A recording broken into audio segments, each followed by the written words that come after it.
Well, it's been a delight to be up here for most of that time.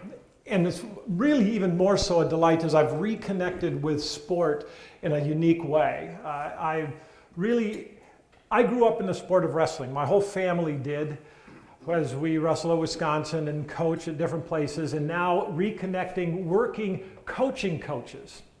As I work with coaches to try and help them to coach for skill and strategy, or not just skill and strategy, which they get plenty of places, but also for character and significance. To figure out what it is to coach the mind and the heart of the player, and not just the skills and strategy of the game. So I now get to go all over the country to do that, working with USA Wrestling and several other programs. I may not be the best person to do this, but I am convinced that I am the cheapest. And that's why I get to do it a lot. The last one I got to do was back in October at the Pennsylvania Wrestling Coaches Association Clinic. That Friday night at the clinic, I spoke on Saturday. Friday night, Jay Robinson from right down the road at the University of Minnesota came and he shared with the coaches about, he's been there now for almost 2 decades.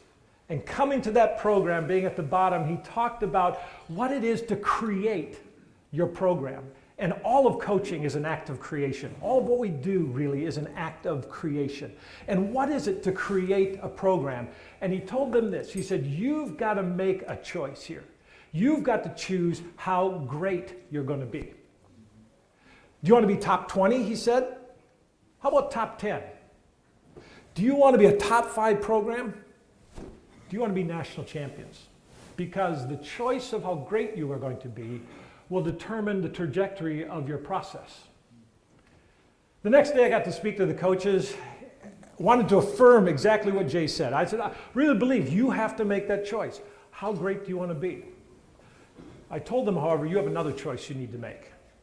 Not only do you need to choose how great you want to be, you need to choose how good you're going to be. Here's what I mean. In the act of creation of coaching, which we all in coaching do, it would be wise for us to look at the greatest act of creation and see what the Creator has to say about that. And so we walk them through, as we take a journey through this kind of palette and museum of creation we call the universe. I was an art major. It was always nice to go through the museums to take a look at the creations of artists. But it was much more enjoyable, and you learned much more when you got to walk through it with the artists themselves, as they explained the essence behind that act. When we look at the greatest description of the greatest acts of creation, it would be wise for us to walk through it as the artist invites us to take that journey. And so we look at Genesis 1 as God, layer upon layer, explains his creative act in this poetic, beautiful poetic description of creation. And it's interesting when you see the often repeated words, because poets repeat for emphasis. And when you look, as you walk through the creation, as God explains after every time frame that he creates and looks back and invites us to look with him, he makes this assessment of his acts of creation. And it was good. And it was good. And it was good. And it was good. And it was good. And it was good. And it was very good. Now, I don't know about you, but if that would have been my acts of creation and I got to explain it to somebody, I don't think good would be the word I would choose. How about you? I mean, I'd have said, this is awesome. I mean, this is unbelievable. I would at least said this was great. Look, when I'm done with this in my own insecurities, and I talk to you about and say, how'd I do? Anybody come up to you and say, that was good. Good?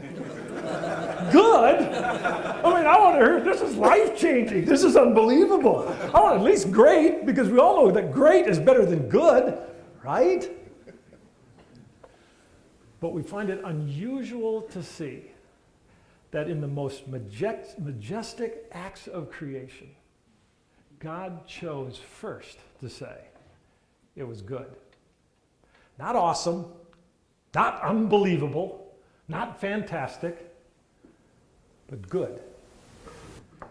Of course it was all those things. Of course it was awesome, unbelievable, fantastic. You ever created a solar system?